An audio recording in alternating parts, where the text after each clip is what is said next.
Broadcasting live from the Sphelenite Temple from the plane of Dominaria. This is Tap Tap Concede. Reflexes. Hey guys, welcome to a brand new episode of Tap Tap Concede. I'm James. I'm Adam. And I'm Cameron. And we're here today to talk to you about our trip over to GP Vancouver, which happened last weekend. I also asked Twitter for a couple questions if you guys had any sort of like general topic questions about GPs that you weren't sure about, so we'll answer those first, and then we'll tell you all about our time at GP Vancouver, including all the side drafts we did, people we hung out with, and then we'll get into the sort of the nuts and bolts kind of. We're not going to go super deep, but we did a Team Seal event on Sunday, which was a lot of fun, and we'll get into that. But first, let's thank our sponsors. Before the Crack a Pack, because I remembered. I'm a smart guy here. Well, are we going to point out the fact that it took you like 4 tries to do the intro? It took me 0 tries because essentially I never got it. So let's not talk about that. Anyways, cardkingdom.com/LRR. Card Kingdom is the sponsor of this weekly podcast, including our weekly stream over at twitch.tv/LoadingReadyRun every Thursday at 2 p.m. Pacific. They've been with us for actual literal years now. We love them. They are a fantastic place to go and get all of your Magic needs online. Single sealed product, playmats, dice, whatever you need. Even board games. They sell the board games there too. Miniature games? Sure, miniature game. I don't know if they sell miniature games online. I think they can only do that in store. But if you happen to find yourself in the Seattle area, definitely go check out Card Kingdom. They're in Ballard, or check out Mox Boarding House. They're in Bellevue. Really fantastic brick and mortar stores. But you know, competitive pricing, incredibly fast shipping. Like, we can't stress that enough. It's the one piece of feedback that we always get. Is just like, oh wow, you guys said they had fast shipping, but they actually just shipped something I ordered this morning out this afternoon. So that's really cool. So go check them out, cardkingdom.com/LRR. That applies our affiliate code. It just lets them know that you came there because of us, and that's great. Also, our button is back in stock. So if at the end of the order, they have a little field there, you can fill out comments or whatever. You say, Loading Ready Run sent me button, please. You will be sent the limited edition button, which currently is a clock. It's pretty great. That's like 0459 in sort of a red texty format thing going on. Basically, we're replicating the clock on MitGo when you get below 5 minutes, which, you know, happens a lot when we're streaming because we're streaming and we're not very good at Magic the Gathering. Explaining jokes makes them funnier. Exactly. That's what I thought as well. So go get that button. I think we got more of those printed than ever before. Hopefully they last. Hopefully you get one. Head over there, cardkingdom.com/LR. Check it out. And, of course, this is brought to you by you guys over at patreon.com/LoadingReadyRun. We could not do what we do without the support of you guys through that Patreon. If you are not currently a patron and you want to be, head over there, check it out. It's like $5 a month. And it just basically says, hey, I appreciate what you guys do. I love all your content. Even if you only like some of our content. We make a lot of stuff. I don't expect you to like it all. But if you like some of it, maybe throw us $5 a month. It would be incredibly appreciated. And we couldn't do what we do without you. Can't stress that enough. So patreon.com/LoadingReadyRun. Check it out. All right, let us crack a pack. 20! Wow. Or packs, I don't know. 1, 2, 3, 4, 5, 6, 7, 8, 9, 10, 11, 12, 13, 14, 15, 16, 17, 18, 19. Modern Masters. Wait. This has been tampered. This is an open pack of Modern Masters. Who did that? 2015 from Josh at PAX Australia. Josh, did you open that pack before you did it? All right, so Are we picking from the correct side here? so what's whatever. Is there a side on this box anymore? I don't know. We have think so. we have a 2-column long box for Crack a Pack. It's probably about 75% full of packs from you guys. During that count, by the way, I hit like 5 packs of Unglued in a row. So who knows? Anyways, so this pack has been opened, but not actually the way it's supposed to be, right? Because you're supposed to pull that. It's like a pack of gum. Yeah.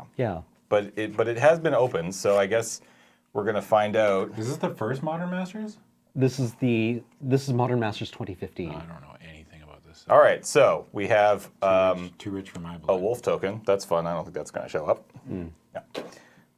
Wow, that was a nice shot. Hey, you finally did it. No one's ever going to see. Okay, sure. Sure. Screw you. Next, first up, we have Thrumming Bird. It is a 1/1 flying bird horror for 1 in a blue. And it says, whenever Thrumming Bird deals combat damage to a player, proliferate. Which, incidentally, is probably like top 3 keywords for me. Proliferate? Yeah. You like proliferate? Yeah, I really like this mechanic. I think it's a lot of fun. So for anybody who doesn't... which side of proliferate. Yeah, I guess that's true. But for anybody who doesn't know, you choose any number of permanents and/or players with counters on them, and then give each another kind of that counter. So if you have like 3 creatures with +1/+1 counters, and this hits the player, then everybody gets another +1/+1 counter. Is there? I don't really know the formats that well, but in like Highlander and Commander, is there like an energy deck? Because it seems like proliferate would work. Yeah, well, there's Super Friends decks. Yeah, I don't know if there is a proper energy deck. I don't know if anybody's really tried to push it yet. In Highlander? Yeah, I even don't in think there's Commander. the critical density of cards that you need Yeah. to really like pull it off. Yeah, But like it's there just are cards that use energy that show up in Highlander. Like what's the gruel colored uncommon? Brawler? Voltaic Brawler Yeah. shows up God, in I love Highlander that because card. it, like most of them were really well designed in that they make their own. The cards that use energy also make energy. Yeah. So At the GP, I had a deck with 2 of those bad boys that James That card shipped is to me. that card is like one of the best cards. Oh, it's great. It's I like one of my love favorite that card, cards. yeah. All right. Next up, we have Smoke Braider. 1 and a red for a 1/1 elemental shaman. Tap it, add 2 mana in any combination of colors to your mana pool. Spend this mana only to cast elemental spells or activate abilities of elementals. I remember this card being like, in the elemental deck. Like it was okay. I remember. Well, I thought wasn't the elemental deck basically like this black-red aggro deck that combo killed you? I think Sort so. of, Like yeah. I don't know in this format, but I remember drafting Lorwyn, like when it was a flashback, because everyone's like, "Oh, Lorwyn's really sweet. You should try." This is Lorwyn, right? Am I saying Yeah. the right set? Okay. Yeah. Yeah, I think so. And I remember like the first time I drafted that, I ended up playing against a guy who had like an elemental deck, and I was like, "Wow!" Like he just went off. Like Yeah. he was like, "Smoke Braider, do all this stuff," and I was like, "What?" And I'm like, Yeah. "Play a 2/2." It's just like, oh Yeah, maybe man. I'm thinking of a different card because maybe this card is really good in the elemental this- deck. Yeah, because think it there were elementals that you spent mana on to like lightning bolt your opponent. Yeah, or like Yeah. they did when there was some that like pumped your team and like did all this Yeah. kind of crazy Yeah. stuff. There's ones that were like it was like 8 mana to like do. Oh god, it was like a trample ability. I think I remember vaguely one of the Lorwyn card. Maybe it was in Modern Masters too, but Yeah. Incidentally, got killed I by love the artwork on this card so much. It's really good. Yeah, definitely.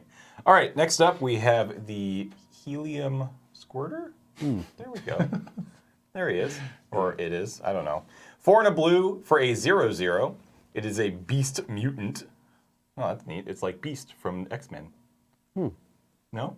Anybody? Okay, moving on. It has No, I got it. yeah, we got it, James. It has Grab 3. This creature enters the battlefield with 3 +1/+1 counters on it. So right off the bat, 4 and a blue for a 3/3 in blue. Flying. What was the graph deck like? It in this doesn't format? fly. I don't know. Oh, it doesn't fly? No, well, you can. So you can give can it fly jump because it? you can check it out. Whenever another creature enters the battlefield, you may move a +1/+1 counter from this creature onto it, which is that's a cool. I like the graph mechanic. It's cool. For 1 colorless target creature with a +1/+1 counter on it gains flying until end of turn. So you can give this flying, but it costs an extra mana to do so. Was that deck? Was there a graph deck in this format? I seem to recall there being a graph Yeah. deck. I don't think it was. I think it was one of those like you need all the really good graph creatures to make it like really cook off. Busted or whatever. Yeah, but graphed as a mechanic is kind of fun. Like just even this like I think this card is pretty decent. You know, you can just move a couple +1/+1 counters over, even just kill it. Or maybe you probably don't want to kill it because then you lose the ability at the bottom there. But if you can just play a couple like big dudes and put some +1 counters on them and make them fly, Yeah.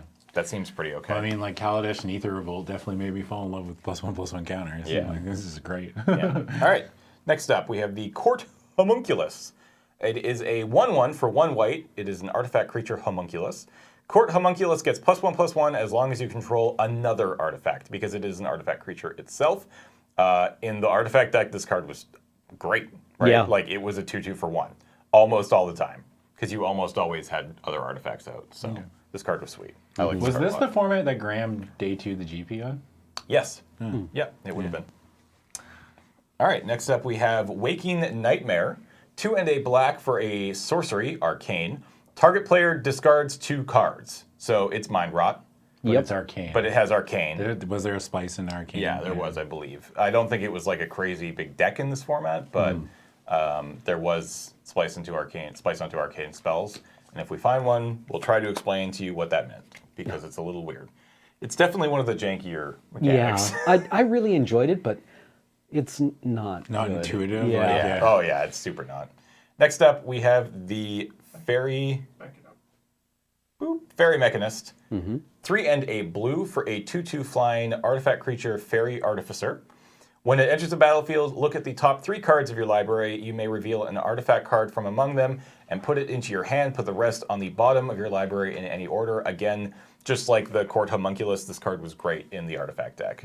You get to tutor up. You get to tutor and, well, not tutor, but you get to look at the top 3. You get to almost assuredly grab a card, and you get a 2/2 flyer. This card was sweet. Yeah. I like this card a lot. Next up, you like +1/+1 counters? How about 1 green X, put +1/+1 counters on each of X target creatures? That's a common? That Yeah. card seems really good. So it's I a guess sorcery. It's a sorcery. Yeah, never mind. Okay. Instant, this card would be completely bonkers. Yeah. But, Common. Yeah, instant common. Here, put +1/+1 on 4 creatures for 5. Yeah. That seems It's like an instant Ridge Scale Tusker. yeah, yeah, instantly. It's like, okay. Ridge Scale Tusker with Flash. But I don't know. That seems good to me, but I don't know. Maybe it doesn't. I don't remember if this card is good or not. It seems okay. I don't think I'm super excited to play it. Like running 1, I think seems like okay. I actually don't think I ever drafted this set, so I don't even know. That's fair. I'm in over my head here, but Cameron, thoughts? Well, I mean, if you're enabling all the things on your weird proliferate deck, Yeah, that's true. I suppose, like you do this. what if you thrive and then hit them with Thrumming Thrumming Bird? Bird? Yeah. Well, like, yeah, because like that was a deck that I like trying to make happen, was the blue-green graft proliferate deck. That was always a lot of fun, where you like try to move counters around and then double them, and yeah, it was pretty silly, but it didn't happen very often. Next up, we have the Inner Flame Igniter. 2/2 for a 2 and a red. This is the card I was talking Yeah. about. Yeah, with the Smoke Raider. This is an yeah. Elemental Warrior for 2 and a red. Creatures you control get +1/+0 until end of turn.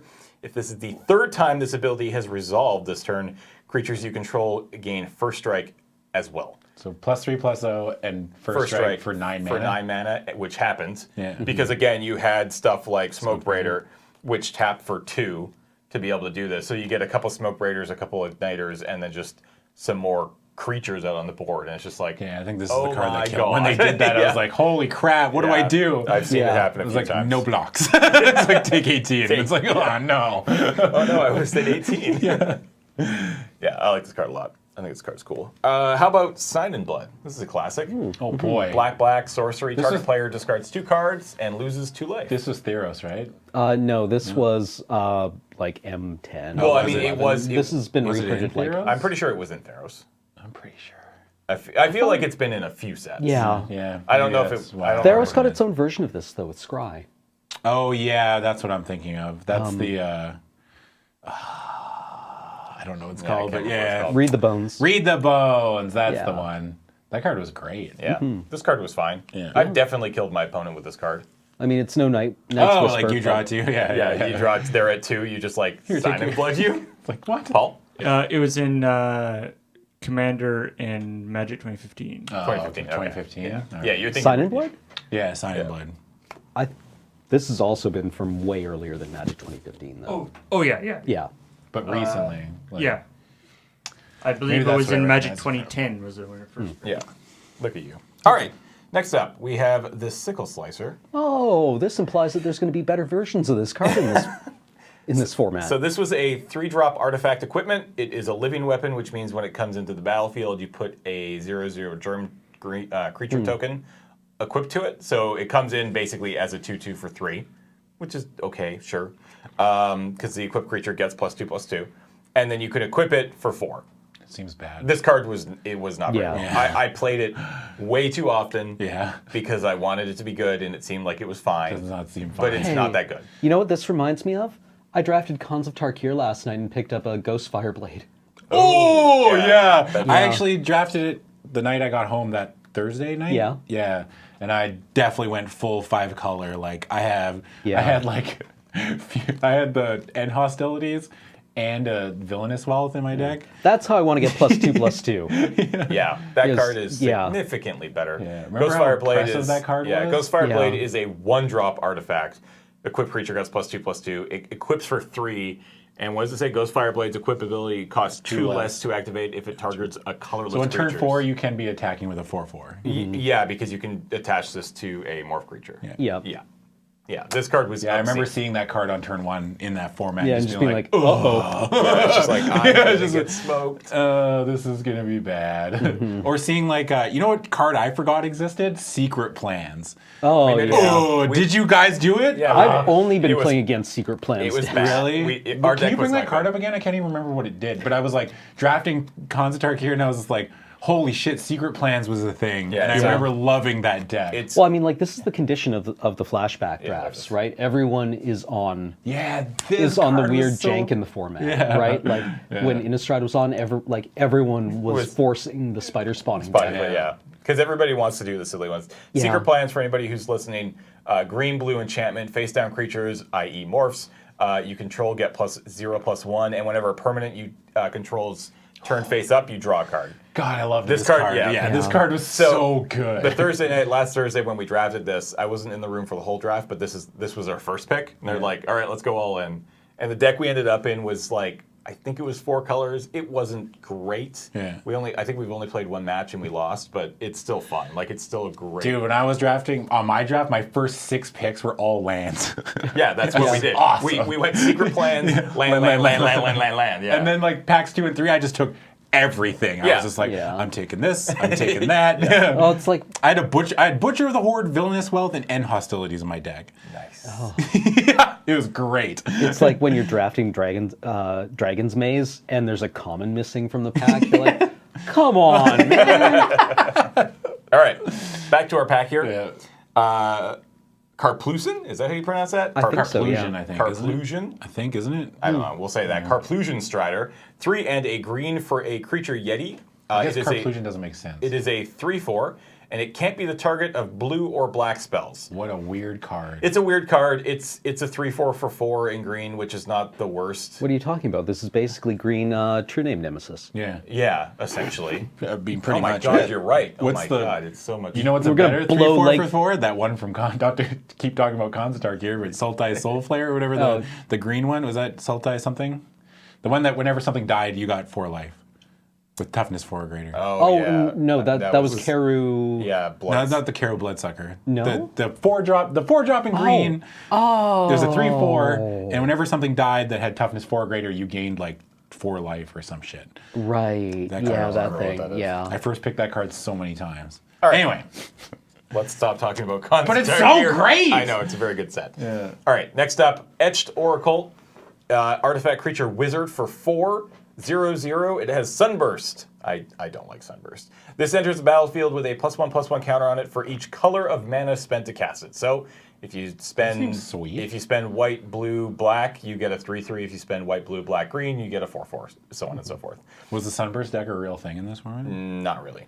I don't remember. This is a problem. This is a problem with Modern Masters, is that I only drafted it like Once or twice. I mean, probably more than that, just because I drafted it online, but not enough to really remember all the archetypes. Which is Yeah, like the blue-white artifact deck probably doesn't want to pick this up because maybe it's getting it as a 3/3 and never being Yeah. able to use the ability. And I mean, then, I guess the graph deck wants this guy. yeah, like the ability is pretty legit. So for 1, you can remove 4 counters from it. Target player draws 3 cards, which is pretty good. So like if this can come down, if you can play this out as a 4/4, right? You have a 4/4 body, and then it attacks well, it blocks well, and when it becomes just completely irrelevant to the game, you can just sack it to draw 3 cards, right? Yeah. Like, it's pretty good. But when is a 4/4 irrelevant? Not often, Yeah, but it can that's what I get mean. but it can get there, right? Yeah, like you're sometimes you just need like a 4/4 is irrelevant if you're just gonna die next turn, Yeah, that's right? true. Right. So Fair. all right, next up, I believe it is our last uncommon, is the Plaxcaster Frogling. I don't That really is a remember. name. Oh yeah, right. 1 green blue frog mutant. It's like that other X-Men. It has. This is how the rest of the podcast is going to go. Yeah, I'm out. Yeah, it has Graph 3. Yeah. And for 2, target creature with a +1/+1 counter on it gains Shroud until end of turn. Shroud That is. card seems sweet. It can't be the target of spells or abilities. Yeah, this card was.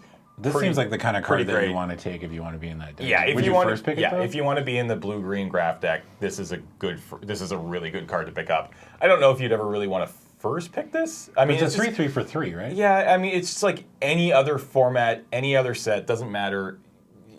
First picking a gold card is always like, you never feel like. But sometimes it pays off. Sometimes I do it an pays Ether off. Revolt all the time. I just first pick a gold card. Yeah, that's fair. Because they're so powerful. All right, we ready for our rare? Yes. Did we get there? No. Oh! Wait, isn't this card good? Gwilly! Gwilly, Guile. which I believe is not how it's pronounced. Everything but yeah. goes with Yeah. So this is 3 Kyle's theme song. 3 blue, blue, blue. Wait, 3 blue, blue, blue. Elemental Incarnation. It is a 6/6. Guile can't be blocked except by 3 or more creatures. Okay. If a spell or ability you control would counter a spell, instead exile that spell, and you may play that card without paying its mana cost. Okay, wait. Okay. Spell ability you control would counter a spell. Instead, exile the spell that you've countered, and now you can cast it for free. Okay. When Guile is put into the graveyard from anywhere, just put it on back into your library. Eldrazi. Yeah. I mean, this card is completely Yeah, insane. it's and good. It's real good. Really, especially in That seems limited, good. it's incredibly hard to beat. But Triple blue. triple blue is tricky. I don't think I would feel super Wait, great about first picking Let's say this. remove that second bit of, like the second block of text from that card. Is that card still good? Inevitably. Of course that exists. You know what I mean, though? Like, not even think, because you're probably in limited, maybe the chances that you actually... You maybe get that off clause- once. Yeah. It maybe That happens like, once. delete that from your memory and just look at it. Guile can't be blocked except triple by blue. 3 or more, and when it... Triple blue No, I don't think that's is tough. If it was 4 blue blue and you got rid of that, because I feel like you're paying. Oh, if it was 4 blue, you're- I'd slam it. I mean, you're basically paying for each one of those abilities with that individual blue, yeah. right? So if you get rid of the second ability and even still make it a 6-drop, I think it's maybe better for limited. Yeah. I don't know. That seems like maybe I'm just full of shit, but who knows? You can tell me in the comments below. Yeah. I don't know. It seems sweet. I guess we're taking that. But Yeah. you know what? I'm going to take Hold on. Oh, we got another one? Well, every We have pack a comes with foil. foil. Oh. Premium foil. Okay. Sundering. What is Vitae. it? Oh, it's got Convoke? Yeah, so 2 and First a pick. green. Instant Convoke, which means your creatures can help cast a spell. Each creature you tap while casting the spell pays for 1 colorless or 1 mana of that creature's color. Destroy target artifact or enchantment. It's foil, though. It's yes, it is. You got him. I'm taking the frog. I'm just going all in, even though I don't know anything about this format. You're taking the Plaxcaster Yeah. Frog. I mean, you take the Plaxcaster Frog, you're probably going to wield Gilly. No, you won't. I don't know. You could you might be able to, like, if you take the frog, maybe you could get I'm like. assuming like the proper pick is probably Smoke Raider or I think it might be the Hummingbird, maybe? Mechanist. I think it's a Mechanist. I'm gonna go Smoke. I'm gonna say Smoke Raider, and I would like someone to. But chime like, in. you take this, and you're happy to wield the Sundering, or the Guile, or the Thrumming Bird, or the Squirter. I don't or, think you wield the Thrumming Bird. Probably No, not. I I'm just think- saying you're happy if you do. You could even take the Thrive, or the Strider, or the Etch Oracle. Like, there's a bunch of cards here that can wheel. that can wheel in that blue-green, Yeah. drafty proliferate deck, which is kind of fun. So that's kind of fun. I'm assuming that That's the neat. safe pick is Smoke Raider, though. Just looking at the pack, even though I don't know much about the format, but I'm assuming. Wait, Yeah. is the blue creature an elemental? The Which big one? are rare. The rare. Yes. Yeah. Ah. Yeah, he's an Oh. elemental. Ah.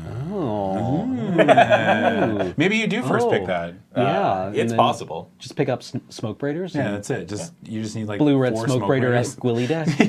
Blue-red smoke raider gilly deck. I love it.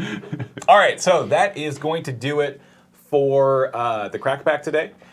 So let's go to the Twitter and let's see if we have any questions about GPs that we can answer for you. So really quickly, actually, GP wise, I've been to a good amount. Cam, you've been to a pretty decent 3 amount. or 4 now. Adam, this was your first GP. Yep. What'd you think? Like, I guess let's really I just before got quickly. to be a degenerate and just jam drafts over and over again. Really, Draft like, a lot? Yeah, like but with other people. I think like this made me realize that drafting on Miko was fun, but I think I definitely prefer drafting in person Just prefer drafting with in other person? people, especially with your friends. Yeah. Like it's way better. Yeah. But yeah, it was fun. It was cool. Like I didn't play in the main event, and I didn't play anything other than draft and the team sealed. So. Yeah. But yeah, it was cool. It was like there was a lot of people around, and it was neat being. I guess that's the same feeling I got from PAX because it was my first PAX at PAX South. It was just like being in an area where it's okay to like these things. You know what I mean? Yeah. Like, Yeah. it's just like you don't like everyone's there for a common reason. Yeah. It's like you're there to play Magic, and that's it. You've had a big month. PAX, Yeah. Rumble, Yeah. But I've been to like WWE shows before. but not the Rumble. No. Rumble, that's a big But I've been to WrestleMania. That's bigger. Oh, yeah, you have been to WrestleMania. Yeah. That's right. I forgot that you have been to Yeah. WrestleMania. Well, then never mind. Strike that from the record. Get rid of it. Doesn't matter. Okay, so I did manage to draft one of the sweetest decks I'll ever draft in this format for Ether Revolt. Though. Okay, you talk about that in a minute. All right, so I'm just going to pick the sort of overall questions, not like specific to this GP. So Devil's Advocate asks, what does everyone do while they are at a GP? Such as playing in the main event, go for side events, just singles, like what do you do? I mean, that's kind of the joy of GPs is that there's a lot that you can do. Yeah. Like if you just go to your average run-of-the-mill GP, not something like, Vegas coming up in June, which is just going to be completely insane. Are we going? Yeah, I think so, yeah. I think it would be foolish not for I for us really not want to go now that Yeah. I've been to one. If you just go to your average, Vancouver GP on a weekend, it's generally 3 days. So the hall is open Friday, Saturday, Sunday. There are side events happening all day Friday, as well as last-minute trials to get buys for the actual GP itself. Vendors are there, artists are there. You could just go and jam side events all weekend. You could just go and trade all weekend. You could get a bunch of your cards signed all weekend. You could, scrounge the binders and boxes for foils that you're looking for from vendors all weekend. You could play in the main event all weekend, right? Yeah. Like there's definitely no shortage of things for you to do at a GP. So, I mean, we've been saying it for years. If there's a GP in your area and you're considering going, just go. Yeah. Just go check it out. It costs no money for you to get in. I mean, obviously it costs money to play, and it costs money to enter the main event. But just to walk in the door and to sort of experience what's going on, it does not cost you a dime. So go spend some time there. If it's overwhelming, leave. Yeah. Right? Like that's all you got to do. Like I feel like I waited because these guys have been going for years. Same with PAX. Like I waited way too long, and then I finally went. And I was like, wow, this is amazing. Yeah. It's like why didn't I go earlier? Yeah, It's like, exactly. So you should check it out. Lots to do. This is an interesting question that I don't know if we're necessarily the best to answer, but whatever. I'll Max, be the judge of that. if Max asks, if you're going to play in the main event, should you always play the general meta or just play a deck that you know well and like? Cam, thoughts? I think it is probably best to play a deck that you're familiar with and that you are comfortable piloting, because you are ideally playing like 15 rounds of Magic with Playing it. a lot of Magic, yeah. And you don't want to be going to time on your rounds because you're playing with a new deck that you don't really understand. And honestly, the meta at a GP, like the number of decks is so large that the meta is going to be kind of just a little bit up in the air. Yeah, it Right? depends. I mean, Like, especially you with might something get like Modern, right? paired like your first 4 rounds against like 10-year-old kids who have brought like their pet deck down. Yeah. Yeah. Right? And Or you might get paired up against a pro. Yeah. Who is just going to give you a really, tough solid your run for money. Yeah. So I would definitely pick something that you are familiar with instead of trying to like do the 3D chess. Yeah. I think it kind of ultimately boils down to like how badly do you want to win and how badly do you want to have fun. I think Yeah. yeah, There's that's what I like was there gonna is say. like as far as like winning a GP, like if your goal is to win the GP, then you need to play the meta. Yeah. Yeah. Well, I It's mean, just- like, but like the top 2 decks at GP Vancouver was one of them was Merfolk, Yeah, that's true. and the other was the Death Shadow Yep. deck that kind of was. I mean, it's been around, but everyone kind of assumed that without Gataxian Probe, it was dead. Yeah. And Turns out not so turns much. out, no, it's still really, So I'm assuming really good. I don't know much about Modern, but I'm assuming Merfolk is not a top tier deck. No. It's a very good deck, but it's Not like. It sits there at like tier 2, I think. yeah. But Nobody wasn't the guy expected who it. piloted it like that's all he plays? Yeah, like, yeah. he would just stream Exactly. Merfolk. Like, Yeah, that's it, exactly. yeah. So know your deck. And I mean, that's the other thing is that even if you go in there with a deck that you don't think is great against the meta, doesn't mean you can't do well. Yeah. Right? Like, go in with a deck that, like, if you can play the meta and go in with a deck that you feel has a really good shot and has really good matchups, then you should do that. Because then not only are you going to enjoy yourself, but you have a better chance of winning. If you're going to your first GP and you're playing in Modern, and the only bit of Modern that you have played so far is at your kitchen table or a few nights down at your local game shop, don't get discouraged and absolutely go. Make it happen. Understand that you will be playing with a tighter rule set than you would be at your kitchen table or at your local game store, but that's fine. Yeah. Just, watch your plays, don't miss your triggers, just pay attention to the game, and enjoy yourself and have fun and get that experience Yeah. before you keep trying to go to more. What I found is really good for encouraging that kind of play is actually building your deck in Mitgo Yep. and playing in Mitgo, because in Mitgo you can't cheat. Yeah. Right? You can't. Mitgo will remind you about things and it won't let you miss things. Yeah, and I mean that's maybe not possible for some people, but see if you can make it happen. Borrow cards Yeah. from friends. I know there are a lot of fans out there who watch they have a sort of a collected pool on Mitgo that they trade around to their friends so that everybody can play decks and That's do kinda testing cool. and stuff like Yeah. that. So absolutely do that. So, all right. I mean, like there was like younger dude that came up to us, like just to say hello, and he was playing Modern Allies. Yeah. Yeah. And I was like, Yeah. oh, good for you, little guy. Yeah, like, exactly. He's just like, he was like maybe like 10 years old or something. Yeah. I was like, you do you. Like, it was kind of cool. Yeah, to you're see just him, having like- a great time. Yeah, it's just like, I'm playing Allies. It's like, all Like, right. Yeah. This kid has more confidence than I do. Yeah. And I'm a 33-year-old man. Yay! You're like 9. Yeah. The recklessness of youth, am I right? Yeah, basically. All right. Do you prefer? This is just a personal question, but I think it's going to be easily answered. Do you prefer sealed or constructed main events at GP?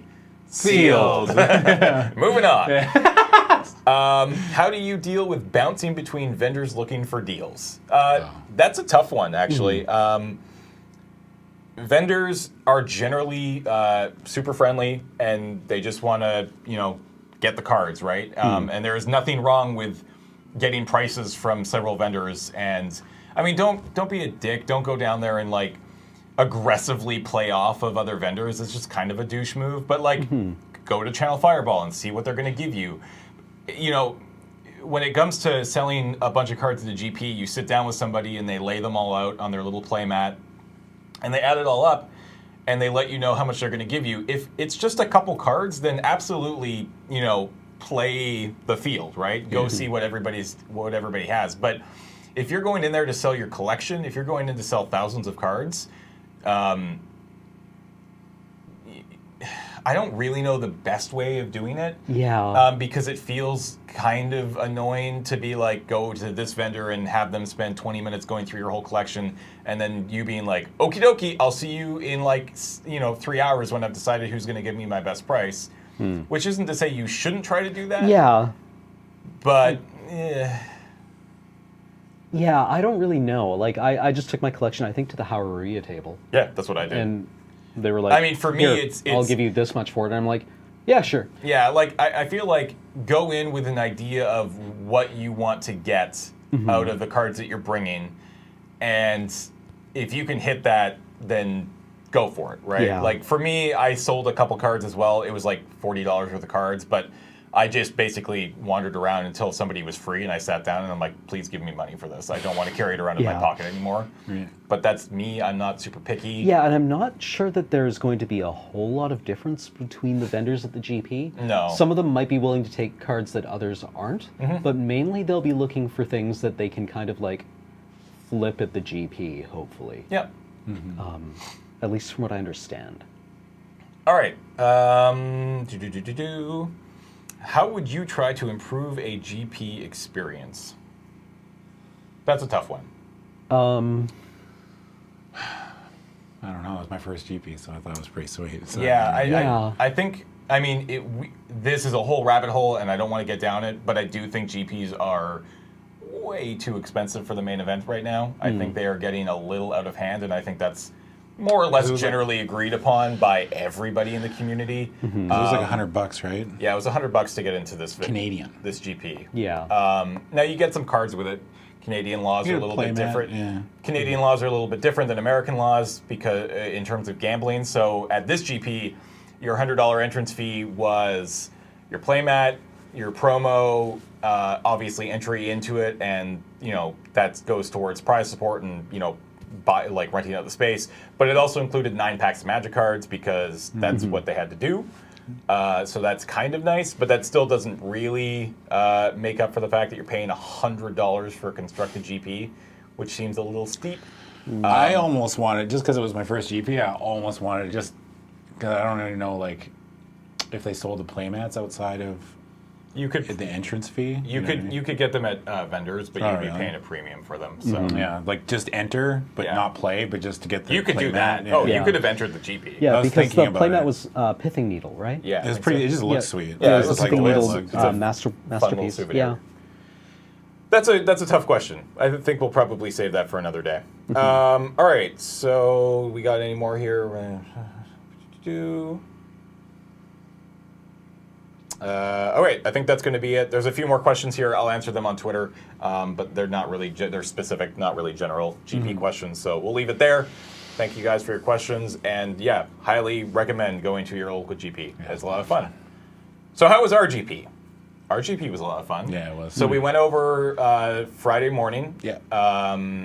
We live on Vancouver Island, obviously. This was over in Vancouver, so we have to catch a ferry to get there. James made me traverse 4 lanes of highway traffic. Yeah, to get picked Yeah. up, so we would make the 11 o'clock ferry, which we did, and I don't think we would have if you didn't do that. So Yeah. It was funny because when we were waiting in line for the ferry, James was like, "Man, I really hope that we're like 3 cars back from I didn't getting say that. in." No, I said in before we're three No. cars back. You said it No, would no, be no. really funny No. if we were 4 cars back, and they stopped us like. You said 3 cars, but they stopped us like 4 cars back, and we didn't think they were letting everyone else on. Yeah, that was awkward. But we got over. It was a lot of fun, and we jammed. I think we did. So Cam and I, because you were busy for parts of Saturday afternoon, we did. You and I did Yeah. 7. Yeah. I think total drafts. You did 5, because we did 2 without you. I think Well, wait, we did 2 did the first day. 2 the first day, and then you did 3 the second day before you took off. I didn't do 3. I think I only did 2. I think I only did 4. Oh, maybe we did 6. Oh. Yeah, I only did 4 drafts because we did the 2 with Jimmy.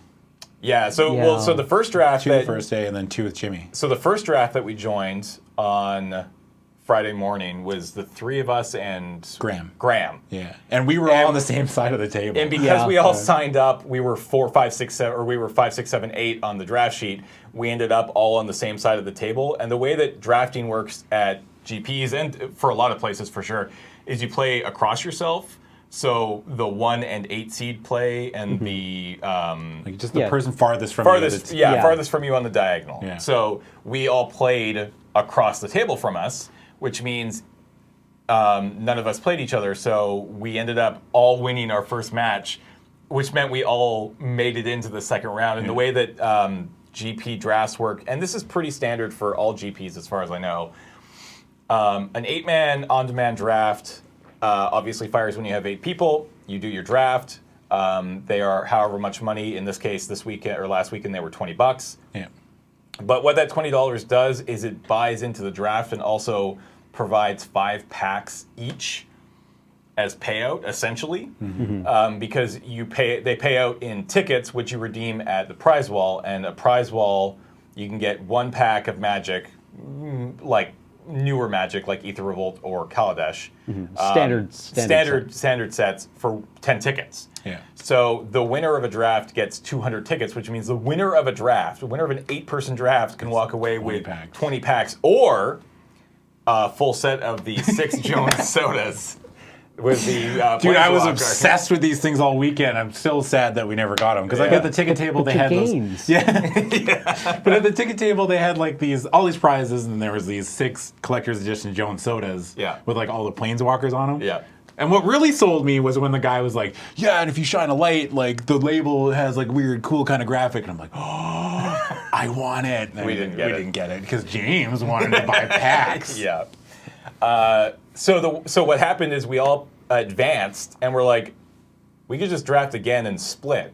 Yeah. So that's what we did. So we each got 100 tickets each. Yeah. Because the payout goes 200 for first, 100 for second, and then 50 for third and fourth. Yeah. With everybody else, the people who got knocked out in that first round, as Dunzo. Yeah, because it's like even if you win one round, you get 50 packs basically. Yeah. Like, 50 it's tickets. 50 packs. Yeah, You get 50 tickets. So 5 packs. 5 packs. Yeah, which pretty is good. really good. Yeah. Isn't that just like making your money back technically? More or less, yes. Pretty Because close. you're basically paying $20 for 8 packs, which is good value. Yeah, that draft was absurd because like I was the only green drafter at the table. Yeah. It felt like. Yeah, you were.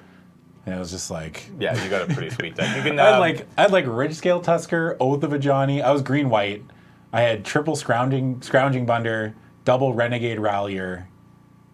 You can head over to our Twitter, LRMTG on Twitter, and you can check out some photos from last weekend. It'll have some of our decks in it. But yeah, so we did a bunch of drafts on the Friday. The really great thing I love about going to a GP and not playing in the main event is you can go and you can like wake up, you can get in at like 11, and then you can play a draft, and then you can go to the bar. You can go to a bar and get like some lunch and a beer, and then you can go back and you do like 2 more drafts, and then it's time for dinner. Let's go have another beer and Dude, some time food. fucking cruises. Yeah. I remember like the first day we got there, it was like we started playing. And we did one draft, and then we did another, and it's like, well, it's 6 o'clock. I'm like, what? Yeah. What happened? Yeah. Like, oh God. It's pretty great. I love it. I felt like, you know that scene in Jumanji where Robin Williams is like, what year is it? He's just got like a big beard. And that's what I figured I was going to end up like. Yeah. So we did a couple drafts on the Friday, and then went out for some food, which was great. Yeah. And then Saturday morning, we woke up and we grabbed some breakfast with Jimmy, who was in town for a thing that we're working on. And dude, really like Jimmy. This is the second time I've met him. Like, you guys Jimmy's know a him great better guy. than I do, but this is the first time. Like, I met him at the pre-release, but I wasn't playing, so I was just kind of hanging out, and I didn't know anyone. But this is the first time I got to like actually talk with Jimmy, and really liked him. Yeah, Jimmy's a great guy. And on the Saturday, a few people from Wizards were in. Lee and Amanda were there. Yeah. Melissa was there. We ended up doing a draft with them in the afternoon, which was a ton of fun. It was a really great draft. At a point, we just basically That was when you guys put me into the mechanized production deck. Oh, did you do it? Yeah, I did it. Did you win a game with it? Yeah, totally. Yeah. I got mechanized production on what's the 5-drop artifact? It's a 3/3 that gives you like 3 life and 3 energy. Oh, Reservoir Walker. yeah. I got mechanized production on that, and opponent was just like, oh, seriously. Who were you playing again? Lee? Amanda. No, you're playing Amanda. Yeah, that's right. That's amazing, Cameron. Yeah. Oh, that's the best. Yeah. Control finishers, man. That was like the game me and you played. On our second draft of day on Saturday. And it was like control versus aggro, like hard control versus hard aggro. Yeah. It was like I played a turn 3 Aethersphere Harvester, and I was like, I'm sorry, Cameron. Yeah. And then I was like, I'm sorry too. Sahili's Artistry. You see Healy Artistry, my Treasure Keeper, and my Aethersphere Harvester. Yeah. I was like, Cameron, why? This game sucks. I was like, I quit. Yeah, you scooped up when I was at 2. Yeah, it's true. Yeah, I was like, I can't win. That's great. Yeah. So yeah, we did a bunch more drafts on the Saturday, and then managed to grab some food with Marshall and Paul. Yeah. And a couple of the guys there for coverage, which was a lot of Yeah, fun. and like Ifro and... Yeah, Ifra was there. This is my first time and Sam on Black. Friday night when they came met us. That was my first weekend meeting Paul Cheon too. Paul Cheon's super really great too. liked him. Yeah, Paul's really super great as nice well. guy. Yeah. Oh god, that Marshall's friend said the most soul-crushing words I've ever heard in my life, which were, it's way easier to day 2 a Magic tournament than it is to day 6 a poker tournament. And I was just like, 6 days. can anyone else taste bile? Like, But is that even a fair comparison? Like 2 days 6? versus 6? You know what I mean, though? Like, Yeah. Oh, of course yeah. it's harder to day 6 No, something. yeah, like, yeah.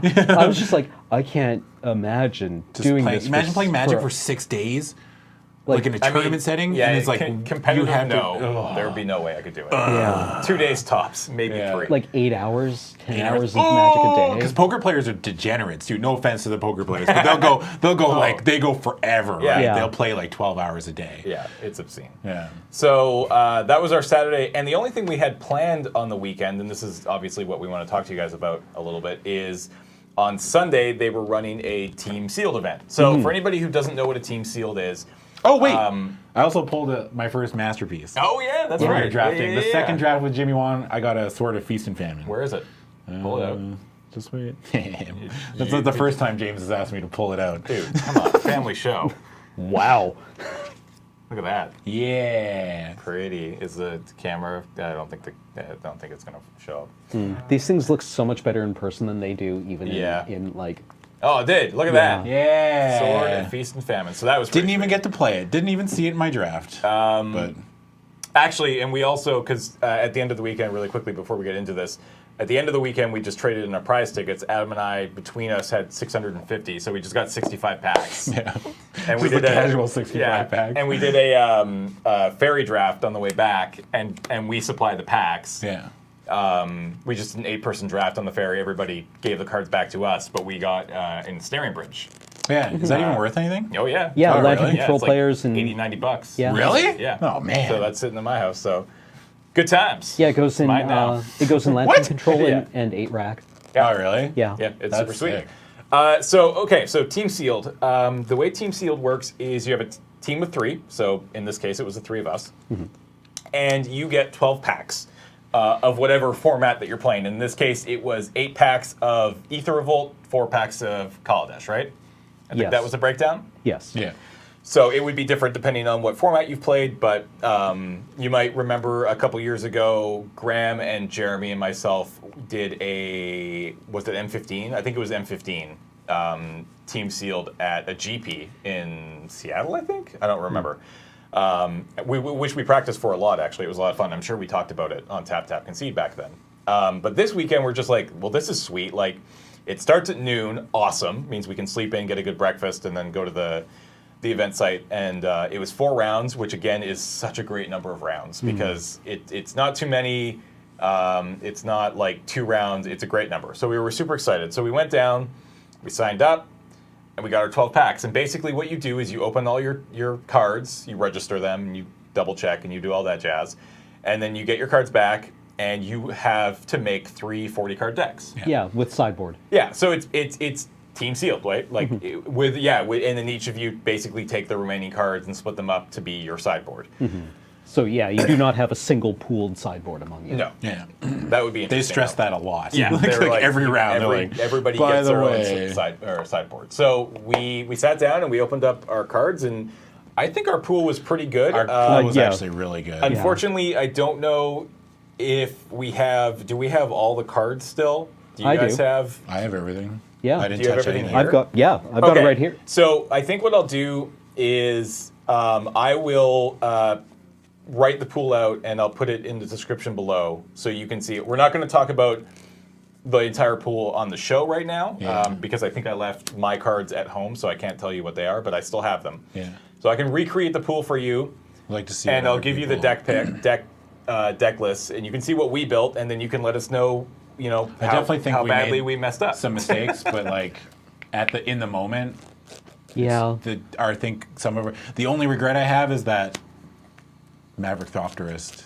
Yeah, we had a Navigatorist. that None of us didn't were make it into a playing. deck. None of us were playing blue-red. But I was blue black and Cameron was. I mean, no, I was black red and Yeah. Cameron was blue black. Yeah, and we it were, like, definitely trying could have got into one of those decks. Yeah. I think if we had just yeah. But I think overall, we built 3 pretty good decks. Yeah. I feel like my deck was really good, and I played like absolute shit. Yeah, so I mean, spoiler alert, we didn't do very well. Yeah.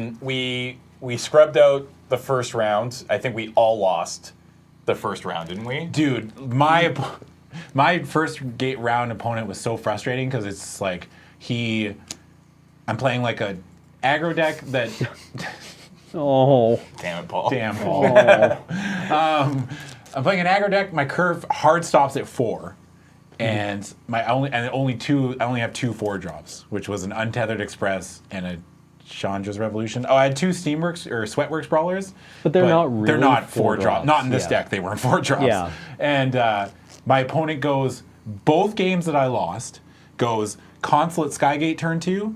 Into turn 3 Trophy Mage getting a Consulate Skygate. And I'm just like, really? It's like, I had to use a Chandra's Revolution on a Skygate. Oh. Because I couldn't get through damage. I had no combat tricks. This deck could have used like 1 or 2 combat tricks. Which I don't know. We built Adam's deck first, right? I think we built the black-red deck first. Yeah. So what's in your deck? What are some of the cards that are in your deck? You can quickly go through and read out all the cards if you want. No, I'll just say the notables. Like, I just had like 2 weapon crafts. Oh, I had 2 of these guys.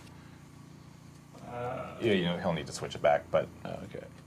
Ether Revolt, and yeah, there you go. There you go. I had 2 of those guys, and then I had like 2 weapon craft enthusiasts, which is the 2 and a black for the 01 Fabricate 2. Yep. So I can make like tokens and give them +3/+1 or +2/+0 on Yep. combat. Yeah, And or I had vehicles. to carry Zev, but I never drew her. Like I never saw her once. And I was like, my deck was lined up to be super aggressive, and it just never was Never got aggressive. there, yeah. I was just like, all right. Also, I feel like I was defending this card all weekend because I think this card is awesome. And This card is okay. everyone, I've come around on it just a little bit. Dude, 'cause- Only because on a draft I did on McGo earlier this week, I went, hold on. Okay, yeah. I went turn 1 this, Siege and modification? then no, I just went turn, and then stayed on the battlefield and did basically nothing for like 6 turns. Yeah. And then turn 6 I played the white enchantment that gives the flying? the +2/+2 flying and turns any vehicle into a creature. Yeah. And I was like, okay, this is good as a 9/13 flying creature, I'll give you that. But only then. No. There was a lot of games where it was like, this was on turn 1, and it let me cast it lets you cast like your improvise, improvised cards. yeah. So I like had turn 3 Sweatworks Brawlers, and when it got to the point where there's the games that I won, or even games, not even talking about the team seal, because I drafted 2 of these in one of my draft decks. Yeah. And even the games where like you're aggressive, and you have this on the board, and then let's say, okay, you stop having good attacks. All of a sudden, because there's so many 3-power creatures in this format, that it's like, all of a sudden you have a 7/11 that attacks and is impossible to kill for the most part, outside of certain color combinations. Like green and white can handle it, because like white has decommission and green has appetite for the unnatural.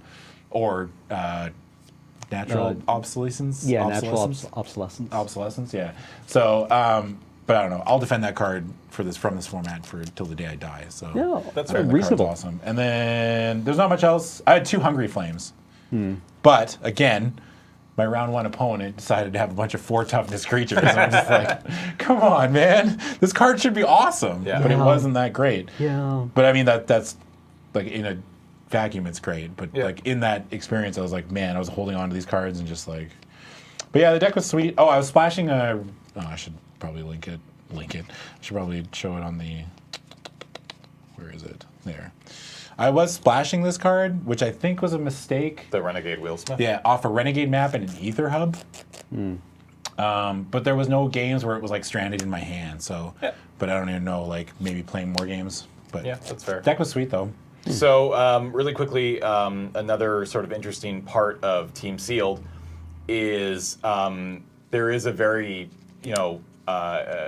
important team aspect, which is you get to help your teammates. So you assign your seats, your A, B, and C. They weren't as strict. If you do like a proper Team Sealed event at like a GP, you will pick your A, B, and C player. It's like that and every that's where you play for the whole day. With this, they were like, it's not a big deal. You can switch around, whatever. It's a casual event. It's fine. But ideally, you have a person in the middle seat who isn't necessarily the best Magic player, but is a good Magic player to have, who can at times take a pause from their game and look over to A and look over to C and figure out what's going on. Figure out the board state fairly quickly and give them the advice that they can, the best advice that they can. That's where you want LSV, right? Like he can just like glance at his side. He's just like, all right, do this. It's like basically. Okay. Yeah. So that's a really big gameplay aspect of Team Sealed, which makes I think it so much more interesting. When you lose, you don't have to like walk away from the table. You can just lean over and be like, all right, now it's basically 2 versus 1. Yeah. Like that's the whole point. Yeah, So, it felt like cheating. it did. Yeah. I was like, am I allowed to do this? You can be like, hey, what do you think of this 7? Do you think I should mulligan? I've just moved to my attack step. Here's my hand. What do you think I should do? And it's hard, right? You can't just say like, oh, play this, play Dawn Feather Eagle and attack. It's just like, well, now your opponent knows cards in your hand. You need to be quiet. You need to be sneaky about it. You need to whisper and point, but it definitely adds a whole new layer to the gameplay, which I love. It's one of the reasons why I really like it a lot. So basically, you get to be Twitch chat. Yeah, basically. So, holy shit! you just messed me up real bad, Paul. Never doing Team Sealed again. Yeah, wow. So we built the black-red deck first. Yeah. And then I believe we built Cameron's deck. Yeah. So Cam ended up in a blue-black deck. Yeah. So talk about your deck. Well, my deck was reasonably control-y. It played a lot of Death Touch guys. Like it has 2 Ether Poisoners and a Gifted Etherborn. And then it just has like this Skies plan, right? It has 2 Hinterland Drakes. It's got a a Skyship Plunderer, an Ether Swooper, and a Multiform Wonder and Sky Sovereign. Yeah. Sky Sovereign. Yeah. Dude, I still haven't played with this card in Limited. Oh, yeah. This is one of those cards where, like, you resolve it and your opponent's just like, okay. And you're like, all right. It's like Cryptic Command, right? Where your opponent plays Cryptic Command and you're like, okay, well, what modes? And they're like, I don't know, Time Walk and bounce your entire team. And you're like, yeah, sure, that card does anything. I don't know what it actually does, but you can make stuff up. And I'll believe you. And Sky Sovereign's like that, right? Like I kept thinking like, oh, I can lightning bolt this guy, and then I guess I'm attacking with the 6/5 flyer, but they've got other things, and then you remember that it lightning bolts every turn when it attacks. And that's a great feeling. But Multiform Wonder is a very good card. You can actually watch your opponents doing the like where they're like looking off into space as geometry and like Euclidean that meme where somebody's as they're like, oh, and they're trying to do all the math, and you're like, oh, cool. You're just like, your life is ruined, so I'm just going to attack with this thing and probably forget to activate like 3 different modes on it. But still win. Yeah. Yeah, this card is really, and you have hard. a lot of ways, like, not a lot of ways, but you have ways to generate energy in your deck. You had ways to like keep it going, right? Yeah. Like, attacking with a 4-power flying lifelinker, like, even for 2 turns is like, holy crap. That turns the game around. 16-point life swing, right? Yeah, like, and then enormous. I also had Deadlock Trap, which is honestly excellent. Yeah, I think that card's always been good, I think. Yeah. In the right deck. I shouldn't say you can't just jam it in anything, but... And then I also had this improvised payload of 2 Bastion Inventors and a Fen Hauler, which can also just turn a game around when they land. Bastion Inventor is incredibly difficult to deal with for some decks. Like my deck, if you played like a Bastion Inventor, I'm like, I can't kill it. Like, I mean, like the best double blocking. The best way that I can kill this card is by double or triple blocking. I mean, almost generally double blocking, but that always just feels bad, right? Like you're just 2 for 1-ing yourself, and it feels. Turns out 4/4 hexproof is good, man. It feels like it's good. Although, as it turns out, most of this time, this guy just gets run over by a train. Yeah. So that's true. That happens. I really would have liked some more low drop artifacts. I have 1 Universal Solvent, which is basically like a mana rock in this deck. Yeah, right? a blue like Puzzle Knot would have been or great, whatever or blue, the implements, right? Yeah, the implements. The blue implement is that's such a good implement, right? Like the blue one? Yeah, that's I don't think it's definitely not as good as the red or green one. No, it's not. I would say it's I would put it behind. But it's definitely the red like and green. when you draw it, you're like, I mean, it's a 4-mana draw 2. It's like a Weave Fate, right? Yeah. Like it's just like, but still, you get to draw 2 cards, and you get to draw 2 cards, and it helps. improvise, which and is it's kind nice, of like and- on layaway for most of the game until Yeah. you actually really need it. Yep. Like splitting up the costs like that is really makes It's it super so much helpful. better. Yep. I also had I love harsh scrutiny. It's very good. Like a turn on harsh scrutiny can Really mess up, like yeah. Like when you harsh scrutiny someone and take their constrictor. yeah. Feels good, man. Yeah. Did you do that? Yeah. Oh, Yeah. Unfortunately, yeah. Game one. they just drew their second constrictor. Yeah, just like, it's oh no. Yeah, this format there can be a lot of constrictors in one deck. Yeah. My game one, match one was opponent was like, implement of ferocity, constrictor, scavenging bunder, and I'm like, oh no. And I'm like looking at my hand, There's which not much has you like can a do. cruel finality and a die young in it, and I'm Yeah. like, why are you 3 toughness? Yeah, there's. Why I are mean, you like 3 toughness? that's the only problem It's- with like. It feels like this format more than others. Like there's some draws like that opponents get that you just can't beat. Like Yeah. they have a certain draw and it's just like snake into. Like green implement into snake into anything is usually like just like It's oh good. wow I Yeah. can't GG no re. Yeah. Right? Like, yeah, it's like in Triple Kaladesh when your opponent would just be like, play something with 2 power, Renegade Freighter. yeah What you gonna do? Yeah. yeah pretty much it was just like they're just going to be abyssing you every turn. yeah it's just like ugh. But like, Constrictor just goes so wide and so deep, Yeah. right? Like it's brutal. All right. But otherwise, I really enjoyed the deck. Sweet. It seems like a very Cameron deck. I feel I was let down by my draws. That's fair. What did you do, That's Cameron? okay. What was it? 6 lands and 4 draw. Like, Yeah. Oh. What was it? 6 You lands? reminded him. Lands Yeah, I and did 4 remind him. draws steps. 4 draw steps. Cameron drew 6 land. Yeah. With the that was a die young in there, right? Yeah, that was no, a die. live fast. Oh, Sorry. live fast. Yeah, Yeah, live it was fast, yeah. live fast. That's okay, man. 6 basic after James, lands I and have 4 2 draw huge steps. misplays that I did, Oh, yeah, and we'll one talk of them about was well documented Yeah, we'll by talk James about Turner. that. So really quickly before we get into my deck, so we didn't do super well. No. Right? We all lost the first round. Yeah. We took the second To round. be fair, though, that team that we lost to first round, I think they ended up in the finals. Like they were like 3-0 or Yeah, they 4-0 or did. something. They were definitely really good. Yeah. So we lost the first round. We won the second round against a couple Victoria guys, Yeah. which was kind of fun. And then we went into the third round, and we found ourselves up against the team that we built across from. Yeah. And Yeah. they were actually fans. They knew who we were, which was super sweet. And it's always fun to play you guys. Yeah. Absolutely. But and certainly I had no idea what they built, and I don't think they had any idea what we built. We kind of had an idea of what was in each other's pool because We verified. we verified for each Yeah. other, but that I don't think really came into play. No.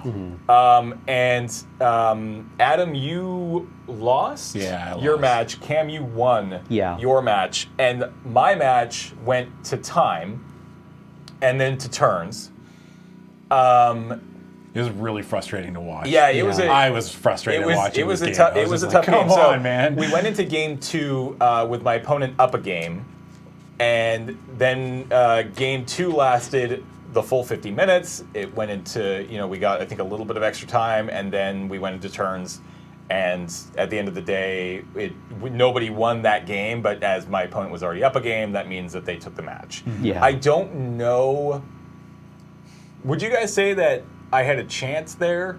I feel like He was out of cards. He would have. Yeah. He had 2 cards left in his library. Yeah. At the point where the turns ran out. I feel like if we had played the game out, I could have won that game, and then who knows what would have happened to the third game. I think you were locked to win that game. Yeah. I actually don't know. I think our decks were pretty evenly matched. It was a really fun game, and he's a super nice guy, so that was great. Like it's really good to play against somebody who's having fun, obviously. So who knows? Maybe if we'd played that second game a little bit faster and then got into a third game, I could have won that, which meant we could have gone on to the final round. But it was like almost 5 o'clock by the time we got into the third round, or by the end of the third round. So we're like, we're 1 and 2. Let's just drop and let's get home. And it's a good thing that we did because of the ferry situation. But that's not for tap tap. So it was a lot of fun. So my deck was a deck. I think James's deck was the best one out of. Yeah, I think Yeah. it probably is. So you'll notice that black, red, black, blue, which means we have 2 colors that we haven't touched yet, Yeah. right? So as you can guess, I played a white-green deck, which is hands down my favorite archetype in this. I'd much rather be green black. In this format. It's the Nutso green black deck. The Nutso green black deck is fun, but I definitely prefer white green. Also, I apologize. Paul, is the thing from outside coming through? Can you hear that? Yeah. If you guys hear humming or buzzing or whatever the hell it is in the background, I apologize. There's a generator running. Sounds like outside. there's a generator or a pressure washer running just outside the window, so I apologize.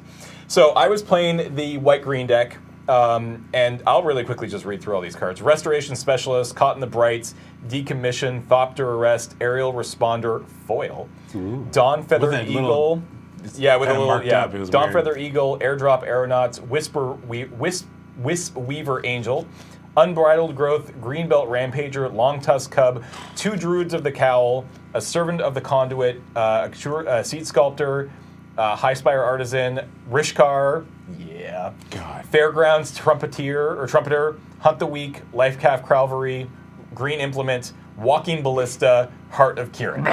So that was my deck. How did we ever lose a game? Yeah, so obviously, like, this card is completely bonkers. You don't get a chance to play with this card a whole lot nowadays, especially. Yeah. It's an uncommon from Kaladesh, so you see it less and less, but oh my god, this card is good. Yeah. I think that's no surprise to anybody. This, I think, is probably one of my favorite commons Dude, that in the card's current great. set. Dawn Feather Eagle is a 4 and a white 3/3 bird with flying.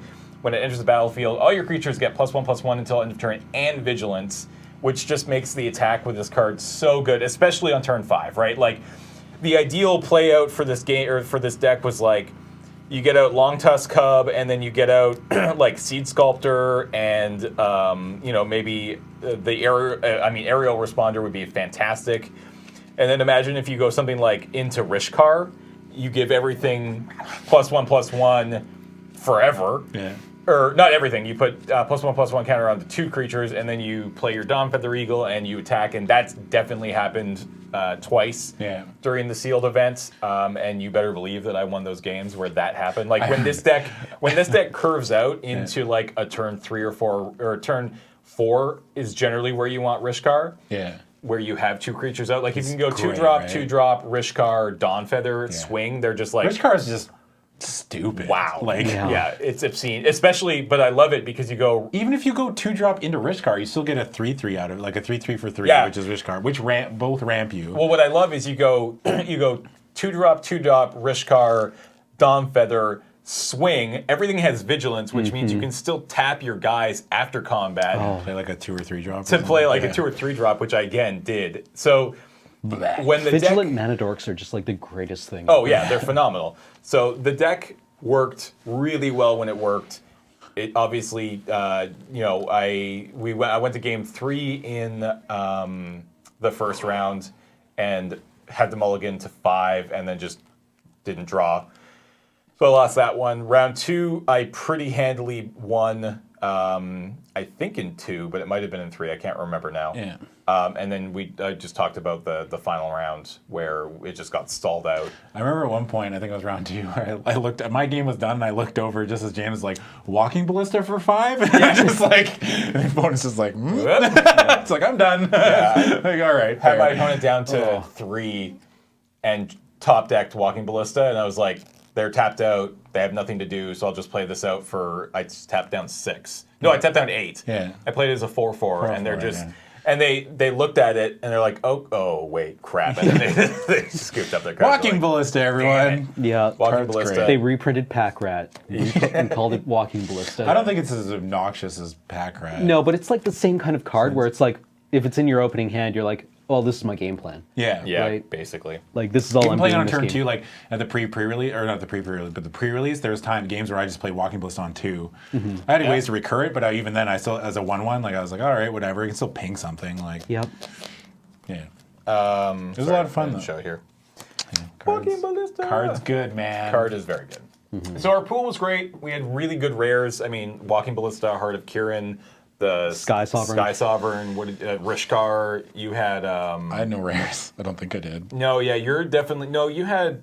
Didn't you have one? Oh, I had a Scrap Heap Scrounger. yeah, Yeah. but you were definitely the rare light deck for sure. I was all on commons.